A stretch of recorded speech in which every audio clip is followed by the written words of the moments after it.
Halo guys, kembali lagi bersama saya di KAC Review. By the way, apa kabar pemburu psikopat? Mudah-mudahan baik-baik aja ya. Mimin saranin untuk jangan sekali-kali memburu psikopat. Mendingan kabur aja, karena udah pada tahu lah ya. Kali ini, Mimin akan kembali membahas sequel film Legend Psikopat lanjutan dari video kemarin. Iya, film ini berjudul Wong Tun 5 Bloodlines 2012. Kelanjutan dari film Psikopat Salju. Mengisahkan tentang sekelompok anak muda lagi kan? Yang jelas akan menjadi santapan bahkan bulan-bulanan dan bisa juga menjadi matahari-mataharian para psikopat West Virginia. Penasaran seperti apa filmnya? Mari kita langsung saja ke pembahasan kita. Dan jika kalian suka dengan channel ini, silakan subscribe aja biar enggak ketinggalan video-video menarik lainnya dari KAC Channel. Kumaha atuh caritana. Film ini diawali dengan diperlihatkannya hamparan hutan Kopet West Virginia yang kita kenal menjadi sarang para psikopat legend. Dijelaskan ada sebuah kota kecil di pinggiran hutan tersebut yang bernama Fire Lake. Pada tahun 1817, para warganya menghilang secara misterius dan sampai saat ini belum diketahui penyebabnya. Kemudian scene beralih ke sebuah camp, terlihat 3 orang aneh berjalan sambil membawa peralatan psikopatnya. Lalu 2 sejoli yang lagi riweuh adu gabrut tidak mengetahui kedatangan orang-orang tersebut. Hingga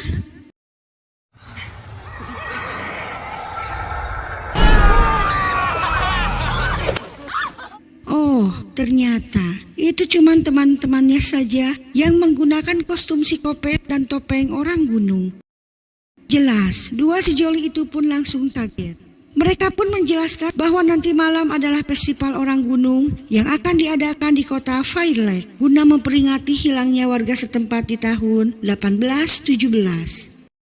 Di sisi lain, festival pun sudah mulai ramai. Dan seorang reporter cantik Bahenol menyiarkan secara live sambil diperlihatkan seorang bocah yang lagi asik menambang batu bara. Dirasa sedikit jenuh, reporter cantik ini melakukan kegiatan jogging. Namun ia jogging malah aseruk-aserukan di hutan, mungkin karena udaranya segar, hingga tiba-tiba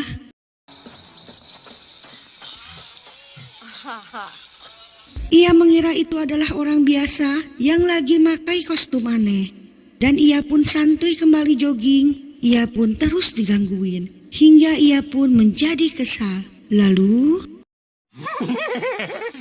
You know what? I scare people. Well, you know what? You don't scare me. Oh! ternyata itu adalah psikopat beneran. Ia pun lari dengan jari terpotong hingga tiba-tiba datanglah seorang bapaj menolongnya. Mereka pun bersembunyi di balik tuyuk. Dirasa ketiga psikopat itu sudah pergi, ia pun berterima kasih kepada bapaj itu. Namun tiba-tiba si Edan bapaj mengampaknya sampai mati. Dan film Wong Tun 5 pun baru dimulai.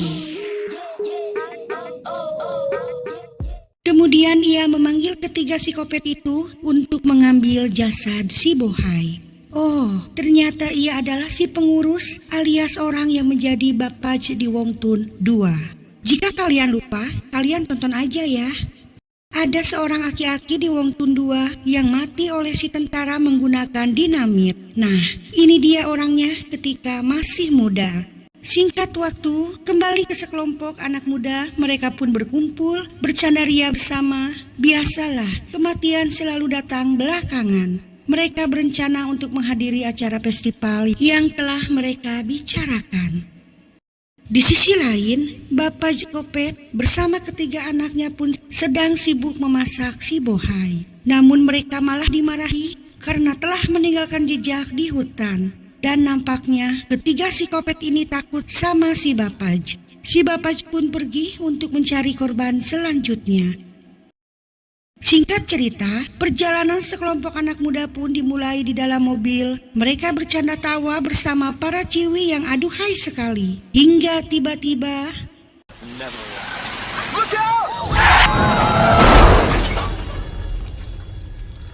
Seorang bapak menghadang mereka sampai mobilnya kecelakaan. Untung saja mereka enggak apa-apa. Billy dan kedua temannya pun memeriksa keadaan si bapak itu hingga ternyata itu hanya akting untuk menjadikan mereka buruan selanjutnya. Si bapak pun disiksa hingga datanglah polisi yang lagi berpatroli. Mereka pun dihentikan si polisi cantik yang bernama Angela.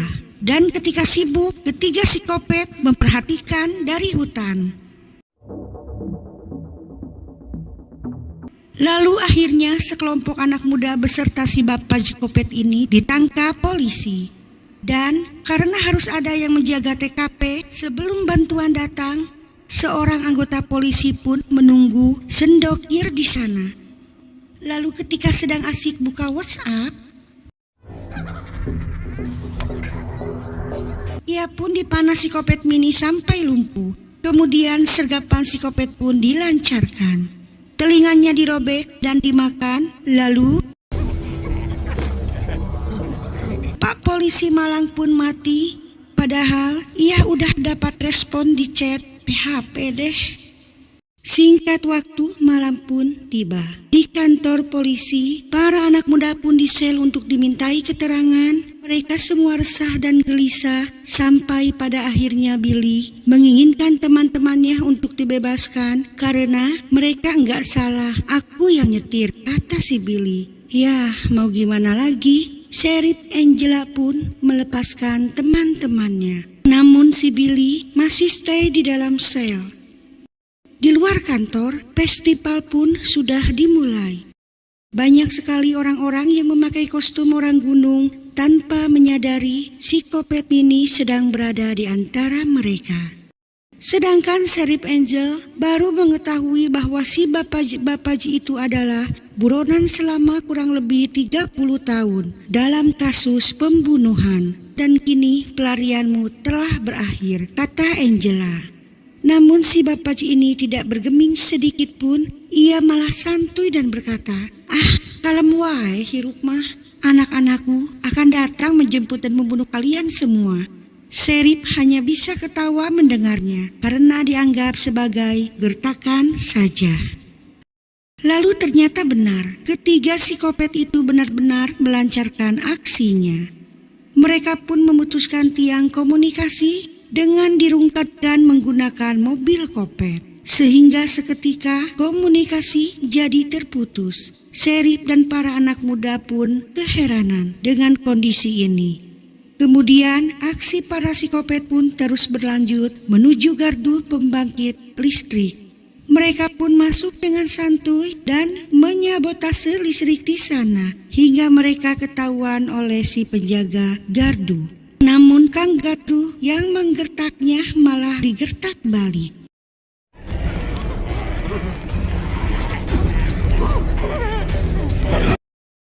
Kang Gardu pun dilumpuhkan. Namun bukan psikopat namanya kalau membunuh dengan cara biasa. Kang Gardu pun diikat dan dijerat dalam listrik bertegangan tinggi.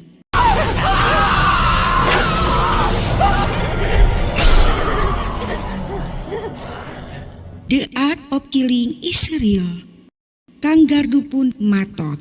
Serentak dengan padamnya seluruh listrik di kota.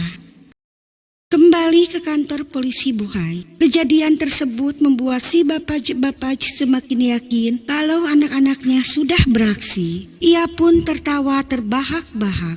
Kemudian teman satu selnya pun merasa risih dan minta keluar atau pindah sel saja. Ya, memang di penjaranya juga dia mah cuman karena abok doang, jadi ringan lah. Namun ia menawarkan jasa kepada Sheriff cantik untuk menemaninya bekerja. Karena memang satu-satunya Sheriff yang bertugas cuman si Angela saja. Soalnya yang lain masih dalam perjalanan. Di sisi lain, polisi yang lagi tugas malah digoda oleh seorang ciwi festival yang pengen masuk tanpa tiket. Alhasil, ia pun menawarkan dirinya kepada polisi tersebut. Jelas, tawaran itu disambut dengan senang hati. Lalu ketika Angela meminta bantuan menggunakan HT, si polisi tadi malah nggak menjawab karena ia sedang sibuk adu gabruk di dalam mobil dengan Ciwi Festival. Kembali kepada sekelompok anak muda yang sedang menunggu di hotel, Bruce pacar dari Billy pun khawatir dengan pacarnya yang sudah dipenjara. Lantas ia pun berencana untuk menemui Billy di kantor polisi. Di jalan yang gelap, ia terus berjalan sendirian dan hawa Kopet sudah terasa hingga tiba-tiba Hello? ia bertemu dengan si Kopet Mini yang sedikit ganteng karena pakai topeng. Cruz pun dikejar-kejar si Kopet Mini dengan ciri khas tertawanya yang bikin merinding disco.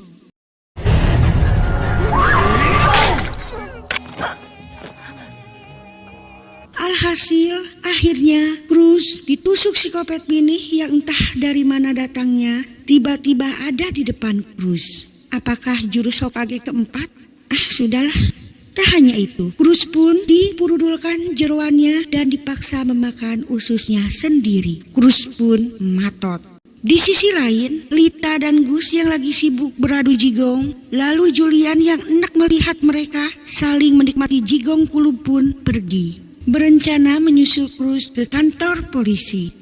Namun ketika sampai di sana dia pun tidak menemukan Cruz. Billy pun keheranan Cruz yang katanya pergi duluan 20 menit yang lalu. Dan si bapak Kopet semakin senang karena mungkin saja ia dibunuh anak-anak Kopetnya. Kembali kepada Lita dan Guns. Akhirnya Gus mengungkapkan cinta kepada Lita setelah pertukaran jigong kulub tadi. Dan gitu ya, kirain udah pacaran, taunya belum. Harusnya mau dinikah sih.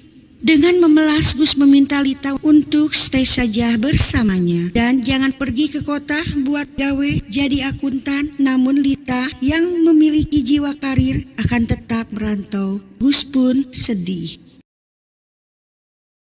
Singkat waktu, ketika Lita akan mandi, Gus mendengar ketukan dari luar dan setelah dibuka ternyata itu si Kopet Dajjal. Gus memarahinya untuk pergi saja ke festival kalau pakai kostum gituan. Ia pun menutupnya. Lalu terdengar ketukan lagi, ternyata itu adalah si Kopet Jebrong. Dan ketika Gus memarahinya,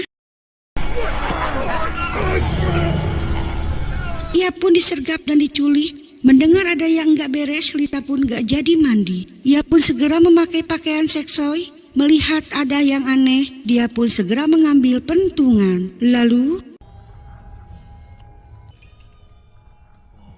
si Kopet Dajjal pun ngaca.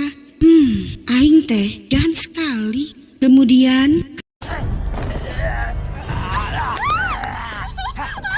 karena si Kopet mah jagoan, ia pun kembali menggalai si Lita.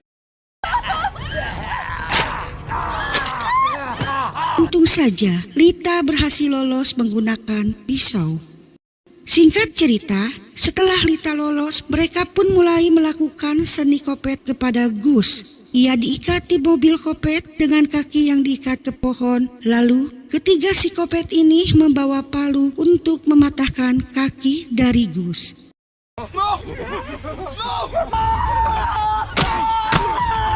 Tulang keringnya pun patah karena dipukul-pukul pakai palu si Kopet. Gus yang lagi pingsan dibawa pergi, kemudian mereka melemparkan Gus tepat di depan kantor polisi dengan niat memancing sheriff yang ada di dalam. Gus pun berteriak-teriak meminta tolong. Lalu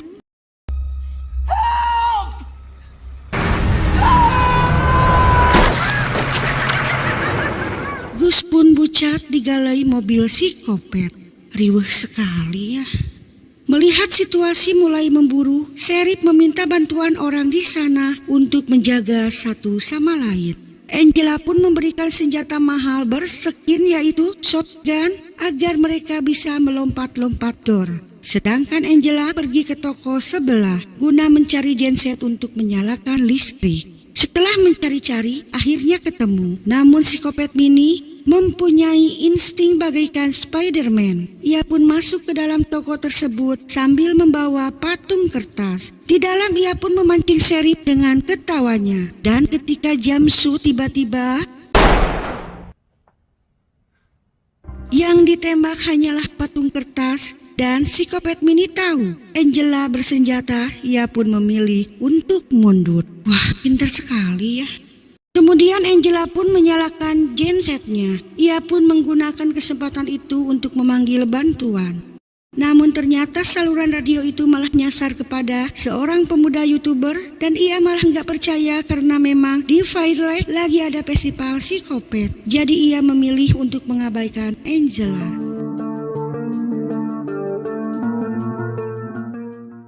Singkat waktu, Lita pun sampai di kantor polisi. Ia pun menceritakan apa yang terjadi padanya dan kepada Gus, yang sudah menjadi bulan-bulanan bahkan menjadi matahari-mataharian psikopat. Billy pun menanyakan Cruz kepada Lita. Namun Lita tidak tempe-menempe. Si Bapaj semakin berada di atas angin ketika melihat semua kekacauan itu. Kemudian Billy minta sama si Sheriff Seksoy untuk membiarkannya mencari Cruz. Setelah melalui perdebatan bacot, mereka pun diizinkan. Billy dan Julian memulai pencarian. Namun hanya suara ketawa psikopat yang mereka dapatkan. Mereka pun lari ketakutan meski sudah memakai senjata FF. Hingga mereka menemukan mayat dari Cruz yang udah semutut dengan ususnya. Billy pun merasa sedih melihat ceweknya sudah meninggal. Kemudian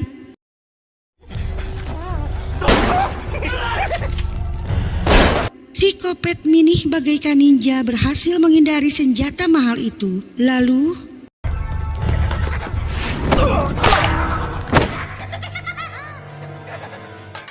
mereka terpancing jebakan psikopat dan pingsan menjadi bintang-bintangan psikopat tersebut. Singkat waktu, Billy tersadar sudah berada di lapang sepak bola dengan kondisi dikubur. Lalu Julian dengan kondisi terikat, mereka berusaha meminta tolong namun bercukup. Lalu tiba-tiba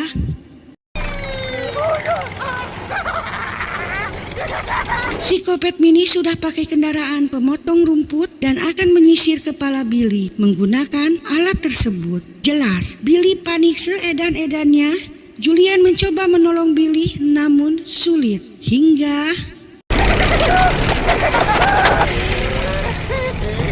di prank psikopat. Ternyata psikopat itu parkir dulu dan memulai dari arah belakang.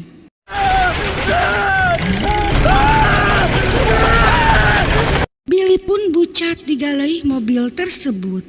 Giliran Julian, ia yang panik berusaha lari, namun dengan kakinya yang diikat ia pun kesulitan. Hingga akhirnya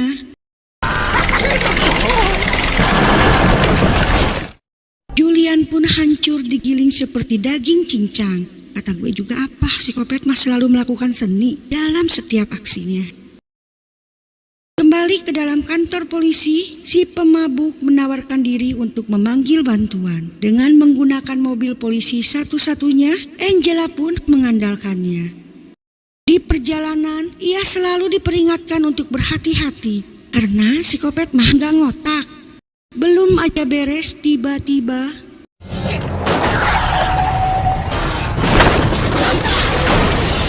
ia pun cilaka karena jebakan psikopat. Wah, benar-benar gak ngotak.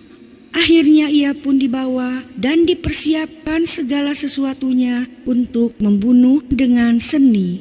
Si subur pun diangkat dan dimasukkan ke dalam drum lalu dibakar. Si subur pun meraung kedinginan. Palako jelas haredang. Namun dia terus berteriak, "Ma, tulungan, Ma." Teriakan itu didengar Angela dan ketika ia akan menghampiri toko tersebut,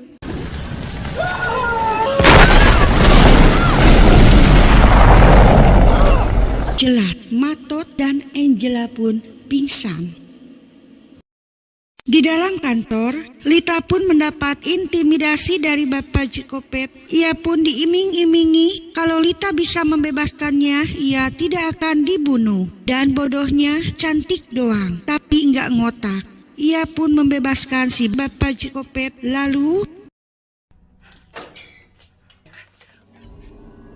Lita pun dibutakan impiannya menjadi akuntan pun sirna sudah. Ia berteriak-teriak meminta tolong karena ketololannya. Lalu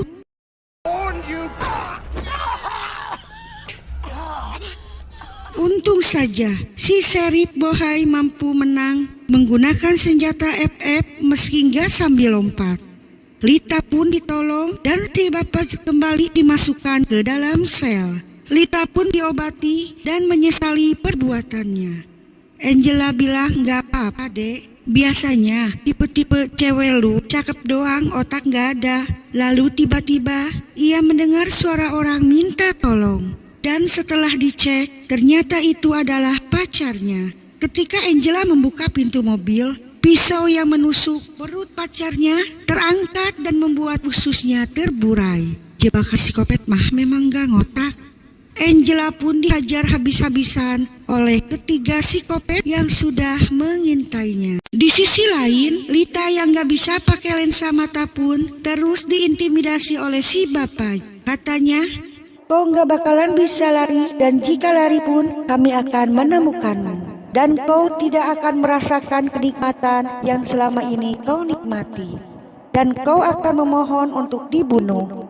Mendengar intimidasi yang begitu mengerikan, Lita keluar dengan mata yang udah poek. Singkat waktu, Angela pun baru siuman dan ia sudah diikat di dalam sel. Lalu para psikopat pun sedang menabur-nabur bensin di sekitaran kantor polisi. Si bapak psikopat pun bilang, "Kau bilang kau akan mati terbakar di sini. Namun gua sih orangnya baik. Gua bakalan kasih kau senjata FF yang mengarah ke otakmu. Kau hanya perlu menurunkan kakimu dan senjata itu akan meledak di kepalamu. Karena kau tahu mati kebakar adalah cara mati yang paling menyakitkan." Angela pun ditinggalkan dan dibakar. Selang beberapa saat, Angela pun tidak tahan lagi dan ia pun menurunkan kakinya. Hingga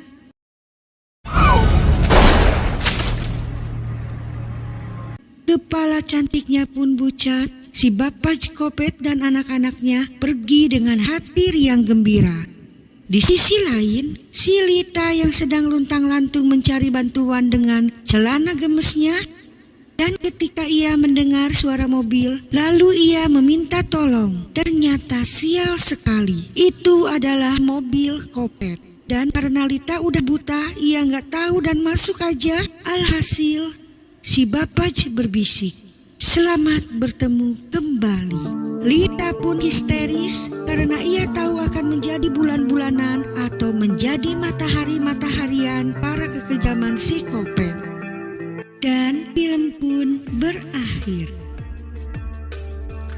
Bagaimana? Cukup menghibur bukan? Pada film kelima ini menceritakan debut 3 psikopat dengan bapak psikopat di masa lalu yang nantinya akan mati juga di film Wong Tun 2. Mungkin segini saja penjelasan film Wong Tun 5 Bloodlines 2012. Jangan lupa like, share, and subscribe agar kalian gak ketinggalan jika ada video baru dari kami. Thanks for watching and see you on next video. Bye bye.